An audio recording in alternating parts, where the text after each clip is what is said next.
Good evening, good afternoon, good morning. My name is Joshua Curry-Jester. This is my second narrative project on the Wind Ensemble and Symphony, a concert of first. It was held on April 18, 2019, here at Southeastern University by the Department of Music. As a side note, before I get into everything I'm going to talk about, uh, this actually was two separate concerts in one night. First was the orchestra symphony, and then right after a quick intermission, was the wind ensemble. So I will be only focusing on the symphony for this presentation, as in my first presentation, I spoke more on the wind ensemble at the time. So I wanted to create a very diverse range of product here. So, firstly, talking about the music styles, the two songs that were featured by the symphony were the Overture to Corellia, written in 1893. What I also found was that this song or this piece goes by separate names. You can actually Google Overture to Corellia, but you'll find Corellian Overture or Corellian Suite. They were both written, or all of it was written by John Sibelius, I believe. And this was also a post-romantic type of song. It was written back in 1893, so this is coming right off the age of the classicals pieces and romanticism. After that, the second piece was written by Ludwig van Beethoven, Symphony Number One, written in 1800. Because it's written by Beethoven, as such, it is a classical piece. So, getting into the musical genres and forms, so the Overture to Corellia, or the Corellian Overture, I'll be switching back and forth between this presentation, so you understand what I'm talking about. It is an orchestra-driven piece. Same thing with the Symphony Number One. Uh, as such, they're both presented by symphonies, so it's both classical songs. The overture, is written in a sonata form.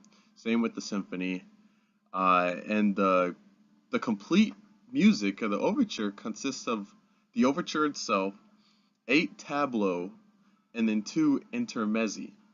Right, and I'll get more into that in a minute. So as far as what each piece was written for, from my research, I found that the Corellian Overture was written in 1893 for the Vipuri Students Association. It was actually requested by Jean to write this piece for the association, where they later on premiered it at the Imperial Alexander University in Helsinki. The Grand Duchy, I'm not entirely sure how to pronounce it, of Finland under the title Karelia Music. So you could see that there is a fourth title to this piece.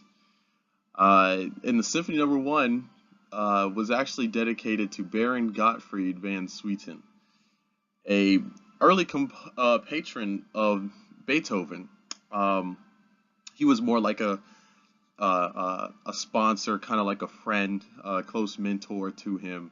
Obviously, we know that Van Beethoven had a very close connection with Haydn and one of his contemporaries, Mozart, who had just passed away, I believe, 12 years or so before Symphony Number One was written. So he actually had a portion of it dedicated, in homage, in memory to his contemporary and to his teacher at the time.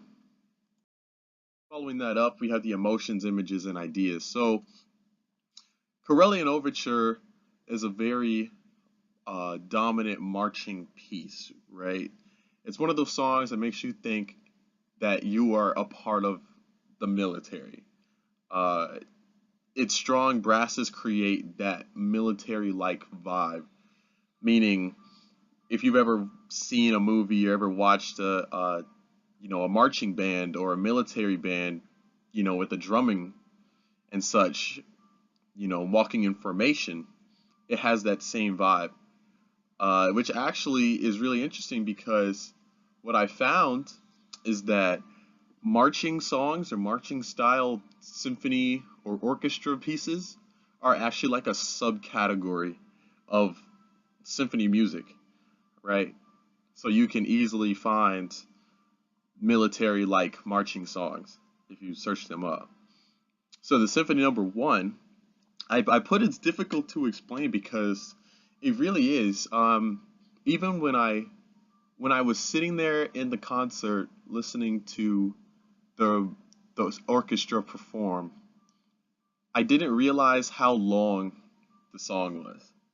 Right? I learned that the piece itself is over 20 minutes long. It's 20 to 30 minutes, depending on if the orchestra adds pieces into into the song itself. Um, so I found that it was very difficult for me to, try to put together a full thought process of what is this song even like? Because after a while, you really start to just unfocus. It just starts to kind of run together, and you feel like you've heard the same portions or same pieces like over again, like a second and third and maybe fourth time. So it was kind of difficult to concentrate on it, and I really didn't have a mental picture. It just kind of all began to blur together in my mind. So I wrote that it began with the musical joke. I actually this is a bit of information that I found online. Uh, because it was said that Beethoven's usually in Beethoven's early pieces and before he wrote this one, he usually starts with a sequence of repeatedly accentuated dominant tonic chord sequences. However, in the wrong key, wrong being in quotes, because when you listen to the piece to the beginning, it sounds like something's off. It sounds like a note is flat, or just curiously, you hear it. Maybe I hear it stand out because I have a musical background, but it's one thing that definitely sounds like, yo, like you probably shouldn't be hitting that note. But then after the sequence ends, and he never strays from that same note, it blends or blurs together perfectly into a beautiful sounding chord.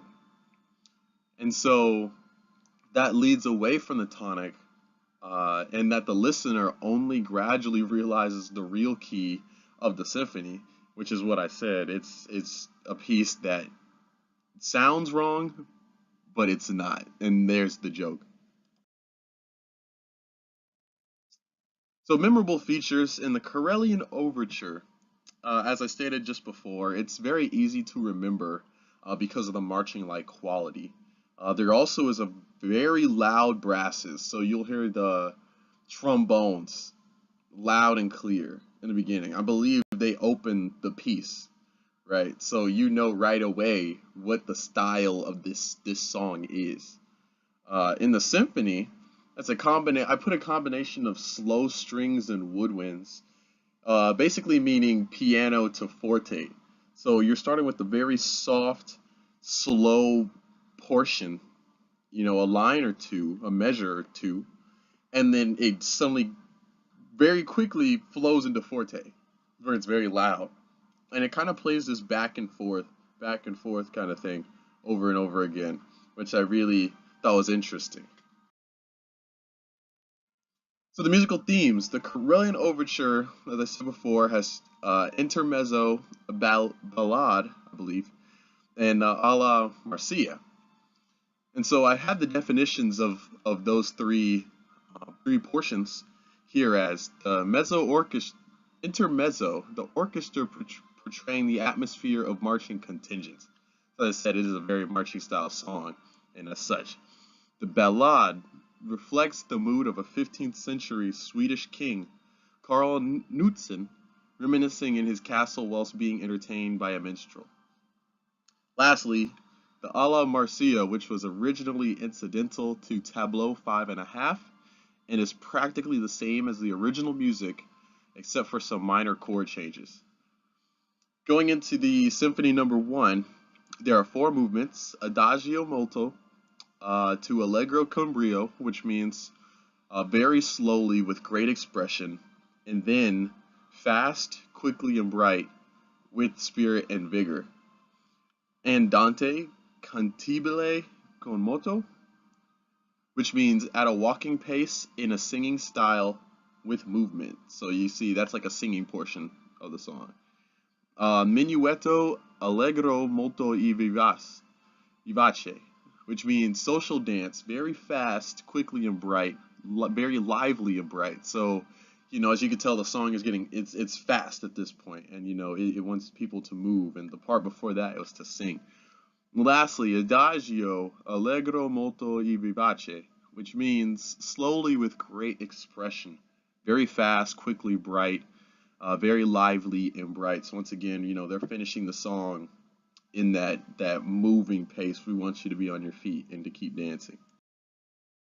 So the comparisons I have here were the Karelian Overture to Hector Berlioz's Hungarian March. So Hector Berlioz's March song, we actually, we actually learned or actually heard for the first time in our music class, and it was the main marching song that I remember learning and hearing about most often. So I definitely see a connection between those two. Symphony Number 1 and Haydn's Symphony Number 88 in G major. I've specifically had Haydn's Symphony in here because, as I learned, Beethoven's Symphony Number 1 was actually almost in turn inspired by the Symphony Number 88. So, obviously, if something's inspired by another piece, there's going to be some elements of it, and obviously it's going to be very comparable to each other. So their performance, as far as the emotional projection, um, I believe that the entire group actually did a good job at getting the emotional projection off. Like I said, although I'm focusing on only the first two pieces of the orchestra or the concert in general, across the whole performance, the entire night, they definitely did a good job at getting the emotional projection going. Like I said, I definitely felt very in tune with the band and with the style of marching and like being there, a part of that atmosphere. The dynamics. So the dynamics had enough variety and flexibility to them. Nothing felt too loud or too soft. Like I said, in the symphony song, there were slow moments and then fast moments and then quiet and then loud. So they definitely did a good job at getting both elements across. Granted, someone else wrote it, but they still performed it. And so I definitely felt the dynamics were good, or they were portrayed very well. Same thing with the tempos. As I just said, that some were fast, some were slow, and you could definitely tell when they were coming, especially after the first time, because you tend to notice a trend or a sequence to events. The melodies, the melodic lines were projected with the feeling forward of motion, lyricism, and continuity and climax for sure. I think the main thing about that was that every piece was written in multiple parts. So both songs had several parts to their whole. And so you knew that, kind of like a movie or a good movie, it would have a rising action, and then the climax would be somewhere in the middle of the whole piece, and then it would slowly taper itself back down. So, it definitely was a good melodies. I definitely loved the melodies of the first song, the Karelian March or Overture. That was probably my favorite between the two. And the vocal and instrumental performances, so there were no vocals, but the instruments themselves did sound great. I did not have a problem listening to them. Um, No, their body motions did not affect or detract from the musical effect. If anything, I think it adds to it. It just shows how in tune with the not the sound or the music that you are in the moment. Um, and the conductor. So it's the same conductor as before from the first show. He was getting into it again. There was no dancing style pieces up there this time. And actually, an interesting one that he did during this portion was one of the songs he mentioned that this wasn't in the symphony. This was in the wind ensemble in the second half, the second concert of the night. He actually did not conduct one song, and he told the audience that he gave everyone in the band his notes, his conductor copy of the piece, and told the whole band to learn how to play the song themselves. He would not conduct. He did not have any part. All he did was watch, and it was really amazing hearing the whole band come together and play this piece without a leader. Right? Everyone knew their parts, everyone knew what they were supposed to do, and in turn, I was really impressed by that moment. Uh, Lastly, with the disasters, there were no disasters. I didn't feel any portion was too crazy or anything like that. Nothing outrageous, nothing extreme happened. Um, and such, it was just a great night, great concert. And my last slide right there is my autograph on our booklet from the night. So thank you for spending the last 16 and a half minutes with me, listening to my presentation. Um, Thank you so much for everything that you've done. Uh, have a good night, and you take care. Thanks. Bye.